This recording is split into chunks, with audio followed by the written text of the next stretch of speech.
Hello, my dear friends. Today, let's have an overview of the Ramayana. As you all know, the Valmiki Ramayana is one of the most popular epics in the world.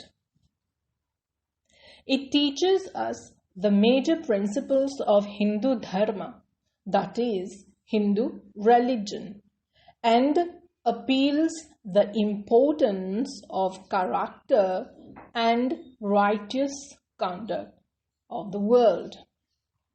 If we see the derivation of the word Ramayana, it consists of two words, Ram and Ayana or Ayanam. Ram, as you know, is the incarnation of Sri Vishnu, and Ayana or Ayanam means walking, going or moving. In other words, Ramayana means the journey of Ram, or we can say the wandering of Ram. Now let's move to the symbolic significance of the Ramayana. This great epic represents the weaknesses to which human beings are susceptible due to their weaknesses and impurities. It also shows the conflict between good and evil forces which may arise from them. The Ramayana also portrays the deep connection between God and his devotees, that is, bhakti or devotion. It also suggests how with virtue and righteousness, and also with the help of God, mortals like human beings can surpass even gods in their ability to destroy evil.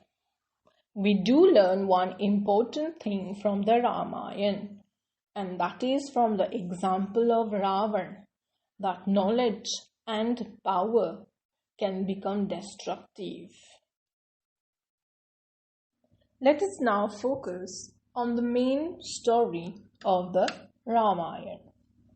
Ram symbolizes the auspicious qualities and the Supreme Self or the Supreme God. He comes on earth, or rather he descends on earth into a mortal body. Now the question is, why does he come on earth? As you all know, from the verse of the Bhagavad Gita, we can get this answer.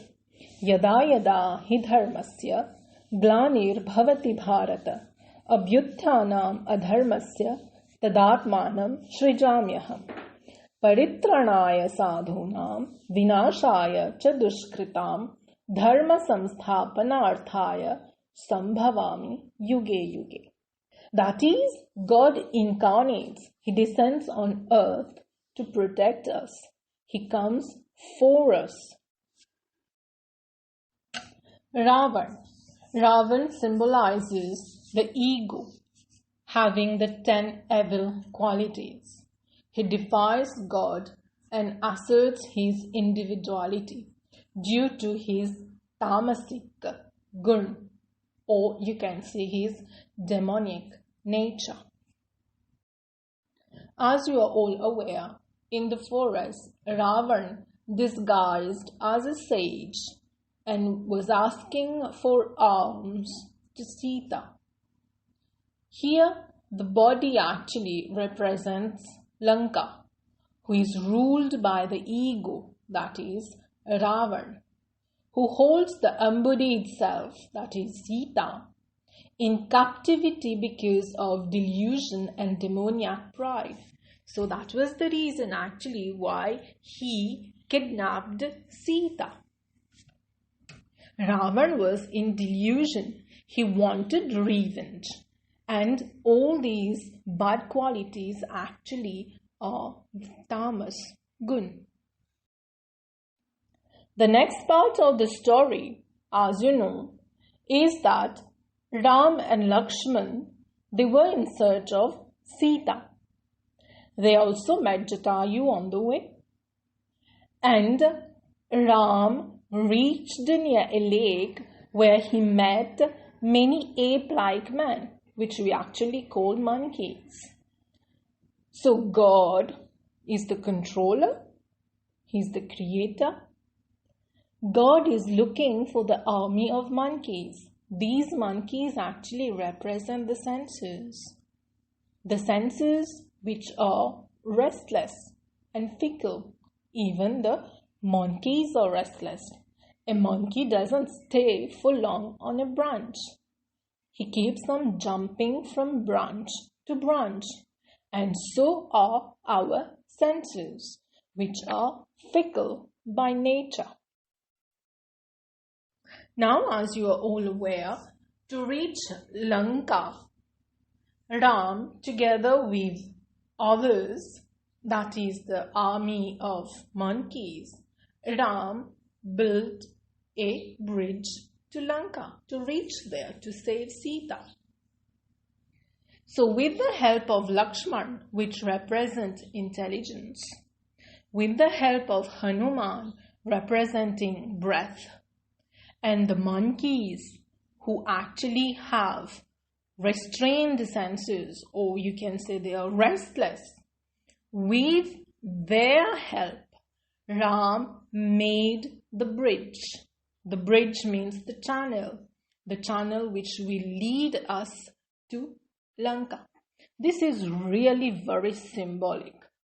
Ram is using all the senses, though the senses, the monkeys, are fickle by nature or restless by nature. Ram is controlling them. Ram is making them to work for the betterment of the society, to work to do a good job, to protect a woman. So we should remember one thing.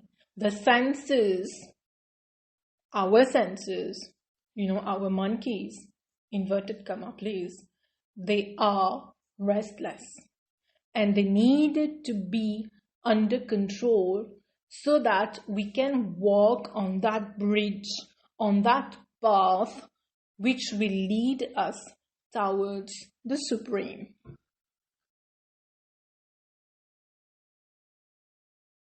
Now, once in Lanka, there was the war, there was the fight between the army of Ram and that of Ravan. So Ram came here as the destroyer.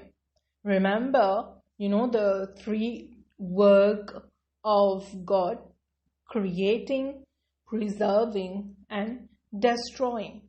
So Ram came to Lanka to destroy Ravan and Ravan's army as well, the army of evils. Why did he do so? As you know, he had to fight Ravan to get back Sita. It is also said that after the war, Sita did Agni Pariksha, that is purifying herself in the fire, purification in the fire. This is also very symbolical. At times, we are full of impurities. Just like Sita. She wasn't impure, yes, but Sita was among people full of negative qualities, full of impurities. So after the victory of Ram, Sita, it is said that she entered fire to purify herself. So when we are so negative, we are full of impurities, this is what we need to do. Literally, we can't enter fire for sure, but entering fire here will actually mean to remove the negativity or the impurities so that we can tread on the path of dharma, righteousness.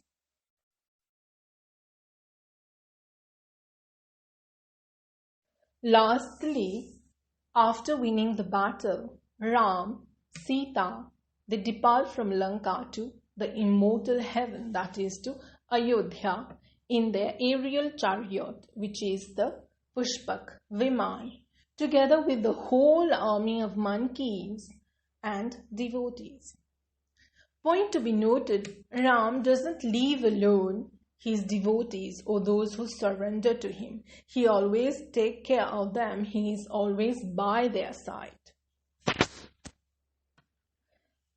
The travel from Lanka to Ayodhya is symbolical in the way that we come on earth, human beings, we come on earth to do our work for a purpose, to fulfill our mission. And when the mission is completed, we have to leave. We have to go to Ayodhya. That is, we have to go to heaven. Or we can say we have to go to the Supreme One. Now let's move to the symbolism of the main characters of the epic Ramayana. Ram is the incarnation of Lord Vishnu. He is the perfect human being. He is the ideal son, disciple, brother, husband, king. He is fearless. He represents purity. He is sattva. He is the embodiment of dutifulness, of conduct. He is loyal. He is a great leader. He is perfect too. He is the upholder of dharma. He is the personification of compassion, sameness. He is an ideal friend. He prefers justice.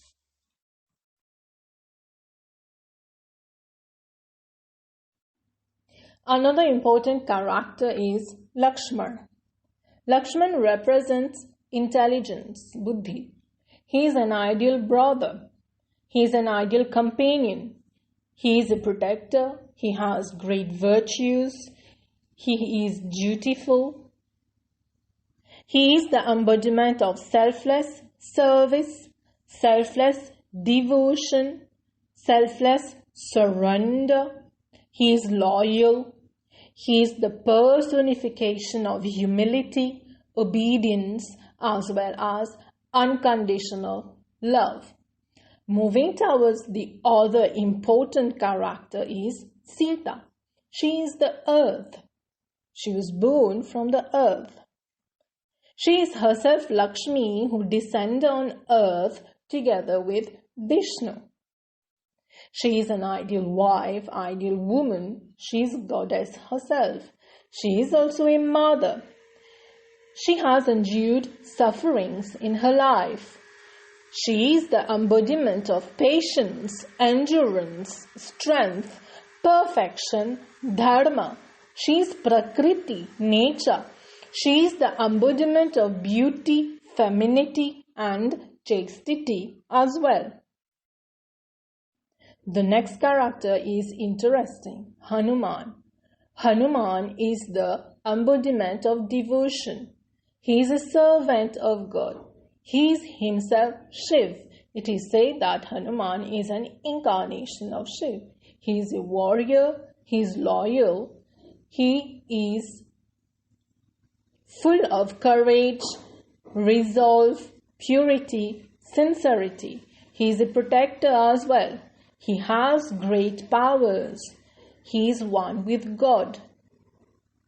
Now we do learn things from Ravan. Though he was evil, he was a demon. Yes, he had ego and other bad qualities.